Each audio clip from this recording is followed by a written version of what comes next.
Yeah.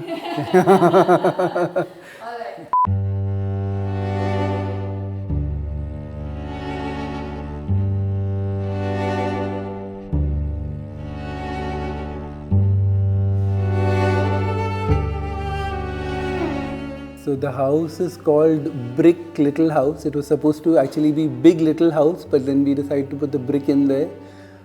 Big Little House because of the reason that we had this idea of having a large part of the site as a garden and centering the house around it. Client is an IT professional. The interesting thing about him, I think he's very open, they're very open to ideas, both of them. Fitness enthusiast, a cyclist. Beyond that, to us, a very sweet guy who just gave us a free hand. So the site is a 1800 square feet plot. It's 60 feet by 30 feet with the road on the north. The interesting thing about the site was that at the back of the site, this was the boundary of the site, and at the back we had this eucalyptus plantation, which kind of led us to the design idea. With the eucalyptus plantation at the back, what we decided to do was to kind of put a garden at the back of the house and center the entire house towards the back, which is kind of towards the south, because we wanted some of that drama and light coming into the house. So on the ground floor we typically just have a living room, a powder room and a store and a car park. So the entire house kind of faces the garden, and since it's a very compact site, that's what we could have afforded to put on the ground floor. The living room is a double height volume which kind of opens up to the garden at the back. We have a small powder room at this level and the main stair going up to the rest of the house.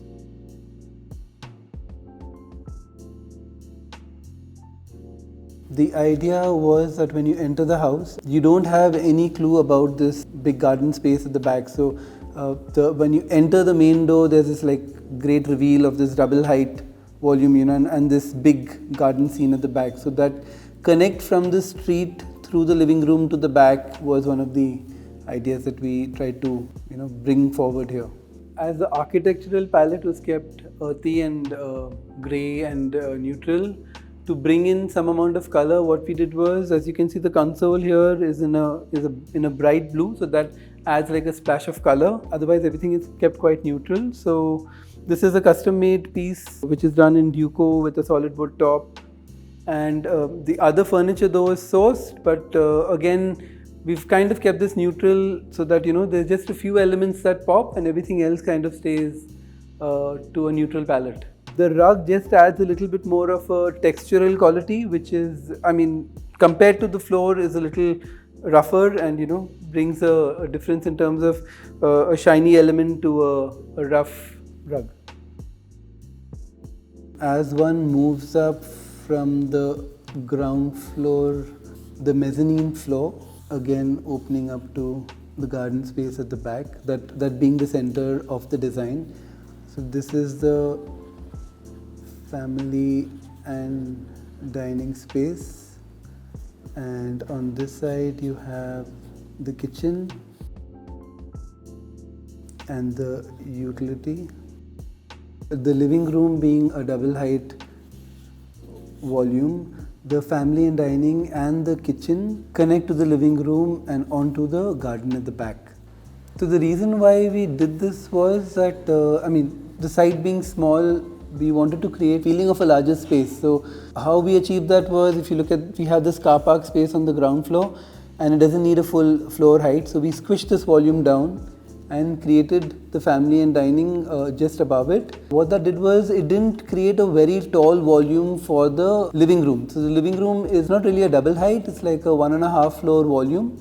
So the proportions don't go out of scale. and at the same time you are able to connect the other spaces that the family uses the most to the garden through the living room. So that creates a feeling of a big home on a small plot. So if I come to the next level, the staircase taking you up, so you first land into a bedroom which again overlooks the garden space, and there's a balcony here. You come to the front of the building, you have the kids' bedroom.